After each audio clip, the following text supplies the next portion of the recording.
The East region is where Kentucky is the number 1 seed. They're running things over there.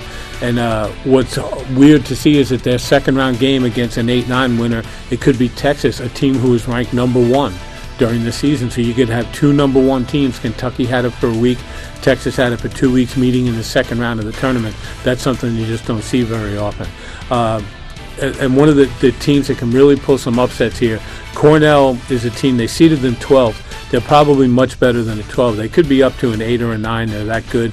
They have a 7-footer in Jeff Foote. They have a great shooter in Ryan Whitman. They have a true point guard in Lewis Dale.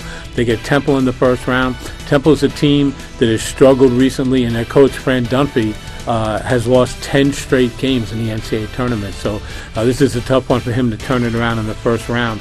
But then Cornell's problem is they're going to get Wisconsin in the next round, and Wisconsin's such a good defensive team that I could see them knocking them out. But that's going to be a good first-round win for them, and they can get it. New Mexico, highest seeding in school history at number 3, highest seeding in Mountain West history.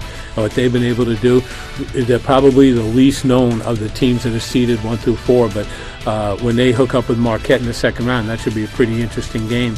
And West Virginia's on the bottom of that bracket. West Virginia just won the Big East tournament. They're looking so good. They play that 1-3-1 zone. Deshaun Butler is just the most confident player in the country right now, hitting shots to win games in 2 of the 3 games they won in the Big East. So look for West Virginia and Wisconsin to get together there. A real defensive battle, but I think West Virginia is going to get Bob Huggins back to the Final Four. He hasn't been there since he was at Cincinnati. The last region, the South region, Duke's the number 1 team there, and there's no reason to think that they won't be able to get through behind the 3 S's of Shire, Smith, and Singler. Those guys are playing so well. There are no teams in this bracket. The big thing that would worry Duke coming in is that they met a team with real size inside, because they don't have that dominating inside player. Brian Zubek's doing a good job, but not on the level you see of some big guys.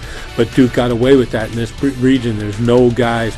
There's no big-time players in there, so I can see them getting through. Another hot team down there, Notre Dame, played really well in the Big East tournament. They've changed their whole offensive style. They spread the court now. It's not just look for Luke Harangody. Harangody missed 5 games. Now that he's back, he's coming off the bench and giving them a real energy boost. So they're probably, of all the teams in the tournament, they're the most different of any team was from when the beginning of the season started. And Villanova's down in the bottom of the bracket. They're a team, they've lost 5 out of 7, but all 5 losses were to the better teams in the Big East. So when you're losing to teams that are ranked in the top 10 or 12, you can't really worry about it. But I think that Villanova, coming off a Final Four performance last year, has to get out of the box right away. They have to get their defense working again. They have to get the trap going and turn people over. But I see a Duke-Notre Dame regional final here, and Duke advancing to the Final Four.